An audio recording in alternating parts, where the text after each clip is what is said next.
How y'all doing today?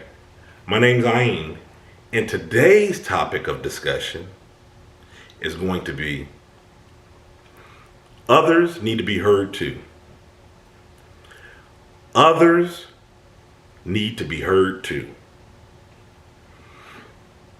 Excuse me.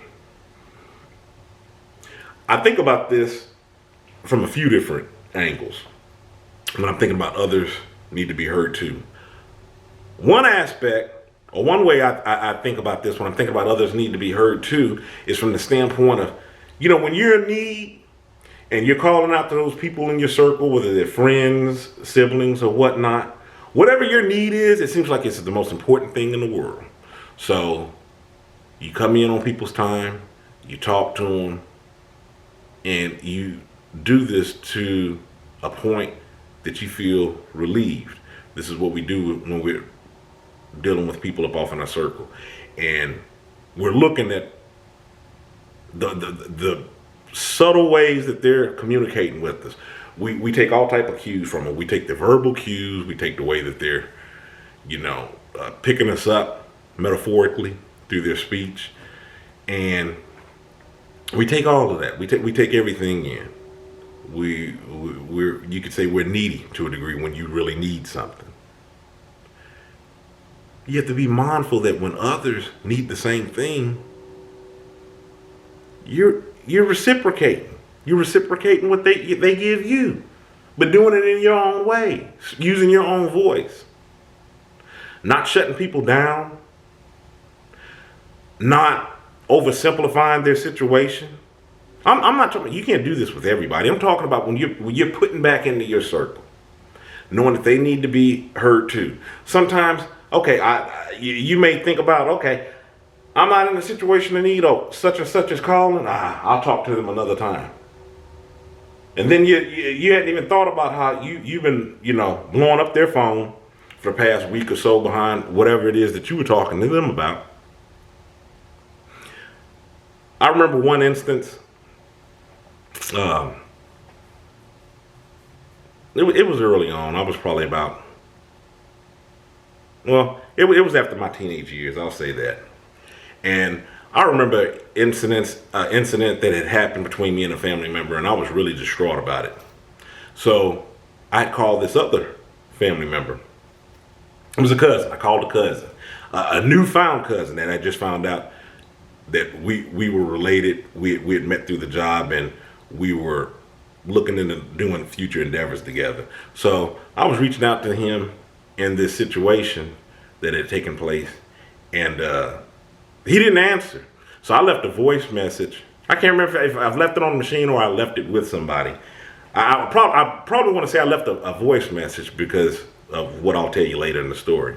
So whatever it was, the issue that I was having with the other family member or whatnot, it had passed. It was just like maybe a day, maybe two. I really want to say it was probably about a day. And I was back on my way. It wasn't troubling me any longer. So my mother came in and she was like, she was like, your cousin called. And I was like, oh, okay. But see, since I was past the incident, I was just like, okay, I'll call him, whatever. So I think that she had taken notice that I hadn't called him. And I want to say that maybe another day had passed. This was a long time ago, so I don't remember all the specific details, but I just remember the lesson that was involved. So I remember my mother, she stopped again, and she said, hon, you don't do that with people. You don't, she said, because when he initially called, he sounded like he was really concerned about whatever it is you were calling him about. He was like, yeah, make sure, you call him back and whatnot. She was like, he really had an interest in whatever it is that was bothering you at the time. And you hadn't returned his call. You don't do people like that. Just because you're whatever it is that passed with you. So she didn't say any more with it. So she went ahead and left. And I called him back. And it was just something that I had taken to heart. I called him back. I apologized for not returning his call sooner. And went ahead and fleshed out what had happened, and we were good. But it's those type of life lessons that we learn that it's awesome when people stop us along the way and they give them to us. because there might not have ever been anything that I would have ever picked up. Because there's something I think that everybody pretty much does. You know, when you're going through something, it's the most important thing in the world to you. But after you're through it, you're done. Somebody else, if they're having something, or maybe they're taking interest in it, then, you know, you're done with the incident, whatever it is, and you know, you moved on. And you have to be cognizant of what you have going on around you. And these type of interactions, the way that you feed into them, the way that you nurture them, or the way that you should nurture them. So I'm really glad that she did point that out to me, and she pointed it out in a way that I could receive the information well. So it was food for thought. And that, like I said, that's one of the reasons for me doing this video. The other reason is, when I'm saying others need to be heard too, I mentioned this in another video when I was talking about stopping by to visit my mother. And she was talking about something that was bothering her.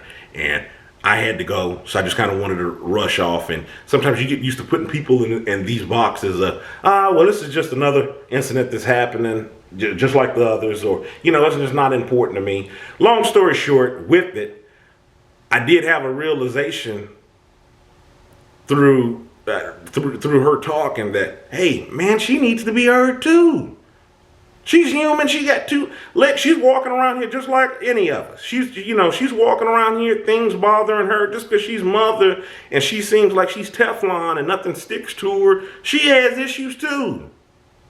So she needs to be heard. So as I was talking to her in the video that I had made in regards to this, in case you want to go look it up, the video that I made was titled, actually, I don't remember. I don't remember what the video was. It was a story that I had spoke about afterwards. But anyways, in the video, it might not even have been the focal point of the video. But anyways, in realizing that she needed to be heard too, my mother, it seemed like she started to kind of transform right there before my eyes. And I'm just like, man, I started to kind of feel bad for wanting to brush her off. And I heard her on out, and glad that I was able to assist her. And it just made me take a few steps back and think about on how many times do we do this to people, where you just kind of classify them as whatever it is that you classify them as. And one of the points that I do remember mentioning in the video was, even if you're dealing with the complainer, I'm not saying that my mother was a complainer. I'm just talking about different people in any walk of life. Even if you're dealing with the complainer, at some point in time, they do have valid complaints. They do have valid concerns. So, you want to hear people out. People need to be heard too. Even though I can't remember the name of that video, I do remember I did 2 videos of it. One I labeled Reiterated, because I got a few hundred videos up on here and I record quite a few videos a day.